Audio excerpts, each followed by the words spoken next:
Hi,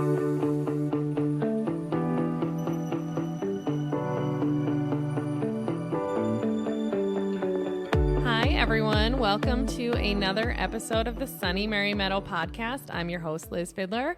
So this is going to be what we call a bloom and grow episode. So I have this idea that any episode that's not necessarily, the nitty gritty of flower farming and gardening and related to that, we're going to call it a bloom and grow episode. I know that I have quite a few listeners or followers or subscribers to, my newsletter and social media, and they enjoy, I shouldn't say they enjoy, maybe they do, maybe they don't, but I'm told that they appreciate the insights of grief and growing, and that's kind of where I came up with the idea bloom and grow. And I actually do have a second Instagram account. So my flower farm is at Sunny Mary Meadow, but my more personal one is at bloomandgrow.llc. That's essentially where I talk about more of the grief and the insights and, just the more real rawness of it all. And when I finally finish my book and I'm promoting that, and that'll just be kind of through there and through that secondary venue or that secondary stream. So whenever I do an episode that's more personal and, not necessarily related to flower farming, the podcast is going to have a B and G in front of it. So it'll say like episode number, whatever this ends up being, 7, 8, 9, I don't know what this is,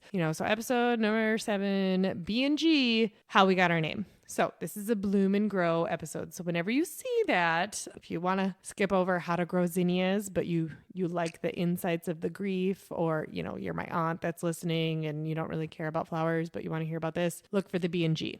So today's episode is focusing on how we got our name, Sunny Mary Meadow. Josh and I met in June of 2012. His mom had passed away October of 2010. It had been a little over a year and a half since she had passed away when we met. At the time, my best friend from high school had lost her mom when we were in college. But other than that, I really, just didn't have a huge experience with loss or grief, and kind of similar to most. And he was doing well, and we talked about it quite a bit, but and especially after we got engaged, it was really hard. Like, it was starting to hit him that his mom wasn't going to be around when he had kids someday, or like those secondary grief things. And I remember actually being like, okay, not sure what to do. I wasn't being heartless. I wasn't, being mean about it, but it was just difficult for me to understand. Like, I thought you were doing fine. And it's, now I know that, yep, here I am 2 years and 2 months since Josh passed. And it's like, no, I'm not fine. I'm just really good at hiding it, or, whatever it may be. Maybe I'm fine most of the time, but then something unexpected occurs or happens and it just brings me back.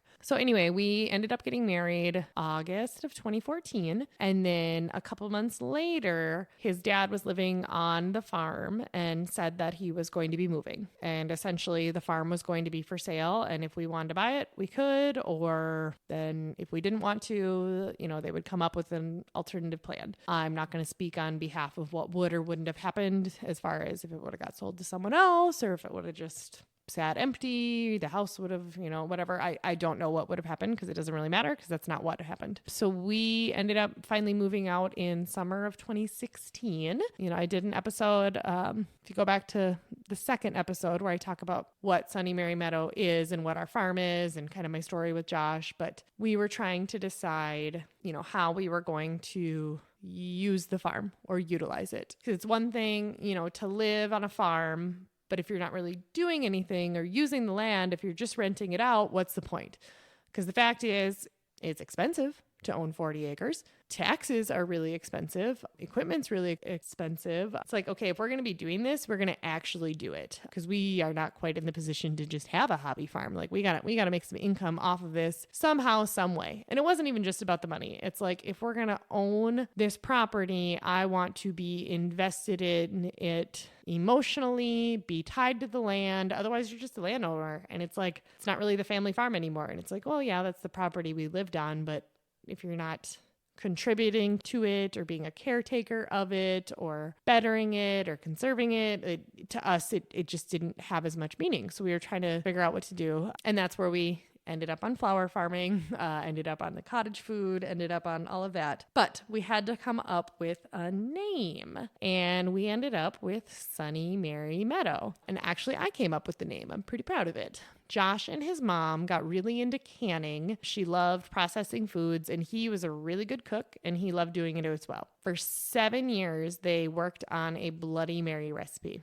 Every year, they'd tweak something. They'd add more tomatoes, add more spices, do this, do that, different kinds of pepper, cook the tomatoes this way, do that. And so then every year, they'd change it a little bit. And finally, the fall of 2010, they said, we did it. We got it. We're done. This is it. We're not changing it anymore. It's the perfect recipe. And lo and behold, a couple weeks later, she died in a farming accident. So this Bloody Mary recipe is the best Bloody Mary that I've personally ever had, that most people who have ever tried it have ever had. And it was kind of their recipe. And so then when we got married 2 years later, or we met 2 years later, then we got married 2 years after that. So 4 years after the recipe was perfected, we knew we wanted to have a Bloody Mary bar at our wedding, just to kind of little tip to her, like a little, just remembrance to her. He didn't want it to be about her death. He didn't want it to be, her funeral. They've already grieved her, but he wanted a way for his mom's presence to be there. And so because we were getting married in August, we knew we're going to need to make them fall the year before, because we knew that, it's not like there's a ton of tomatoes ready in June or July. And so we knew we needed like 70 quarts of Bloody Mary mix. So we ended up that fall, he was working he worked in egg lending, farm lending. And so he knew people with high tunnels and tomato greenhouses and all of that. And so he knew a farmer that said, hey, at the end of our season, anything that's smaller than a softball, like we're done, we're ripping it out, you can come pick. And so Josh and I drove down there, and we ended up, it was like an hour and a half away, and we came back with 55 gallons. We had 5-gallon buckets all over the truck with 55 gallons of tomatoes.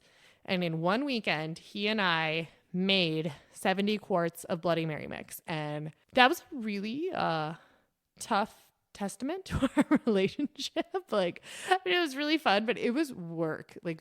We had to quarter them, juice them, it was a lot of work. So we made 70 quarts of Bloody Mary mix in one weekend for our wedding. And then the following year we got married. And so then that was when chalkboards and shabby chic farmhouse aesthetic was just becoming a really big thing. Pinterest and mason jars.